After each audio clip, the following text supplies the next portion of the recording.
Baik, Assalamualaikum warahmatullahi wabarakatuh. Perkenalkan, nama saya Aisyah dengan NIM 20030002 dari Prodi Matematika NK Universitas Negeri Padang, Fakultas Matematika dan Ilmu Pengetahuan Alam. Baiklah, di sini saya akan membahas tentang 3 materi yang seperti ditampilkan di slide ini. Nah, sebelum masuk kepada materi yang pertama, yaitu kerangka berpikir filsafat, ada baiknya kita tahu bahwa apa itu berpikir. Berpikir adalah proses kinerja dalam otak untuk menghasilkan suatu kesimpulan, jawaban, solusi, atau kebenaran dari permasalahan-permasalahan yang ditangkap oleh panca indera.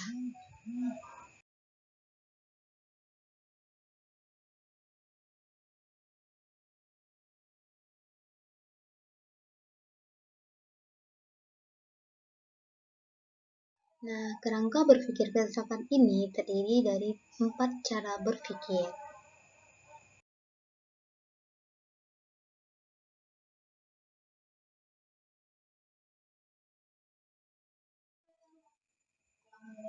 Nah, masuk yang pertama yaitu berpikir secara universal.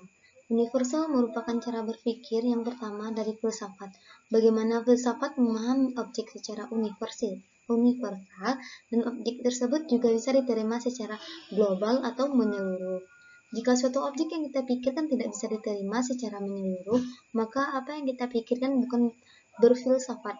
Bahasa ringkasnya yang kita pikirkan di sini bisa diterima oleh orang lain di tempat yang lain. Sedikit contoh dari pemikiran yang universal yakni sebelum manusia bisa menemukan pesawat hatinya, mereka berpikir bagaimana bisa terbang dengan mengamati capung, burung, dan sebagainya. Intinya, objek yang universal adalah terbangnya, bukan capung atau burung.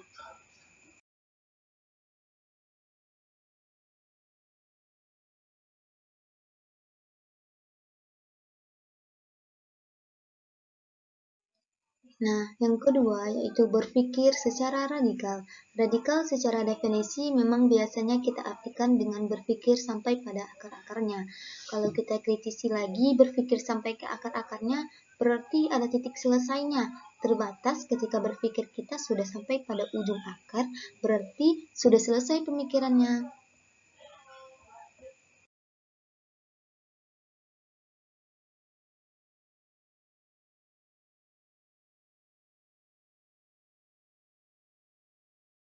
Nah, yang selanjutnya, yang ketiga itu berpikir secara sistematis. Sistematis di sini mengarahkan pemikiran agar tidak melenceng dari objek yang dikaji. Karena adanya sistematika tersebut membuat objek yang dipikirkan lebih terarah dan kebenarannya akan lebih cepat ditemukan.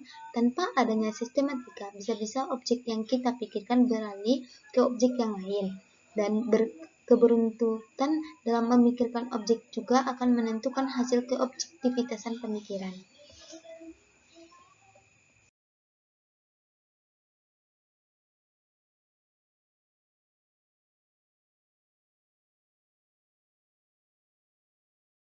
Nah, yang keempat, berpikir secara logis. Berpikir secara logis adalah hasil pemikiran kita bisa diterima oleh orang lain.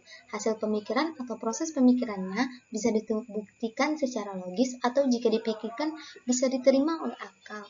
Secara bahasa, logis itu berasal dari penjabaran logika. Jadi, jika hasil pemikirannya belum bisa dilogikakan atau diterima oleh logika orang lain, maka pemikirannya belum logis. Nah, kita masuk kepada poin yang kedua dan yang ketiga. Yang kedua, latar belakang lahirnya NDP.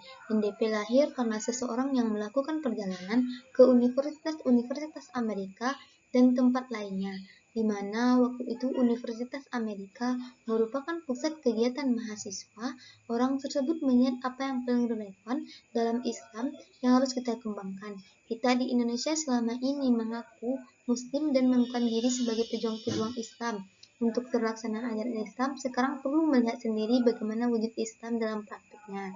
Maka lahirlah NDP, nilai-nilai dasar Islam. Yang ketiga itu kedudukan NDP di organisasi HMI. NDP bagi HMI merupakan sebuah filsafat sosial atau ideologi dalam melakukan perubahan sesuai dengan tujuan HMI. Filsafat sosial berarti bahwa di NDP itulah pandangan HMI tentang sosial berada, sehingga NDP menempati posisi yang sangat penting dalam menentukan alur pergerakan HMI. Nah, sekian dari presentasi saya. Mohon maaf jika ada kesalahan. Saya tutup. Wassalamualaikum warahmatullahi wabarakatuh.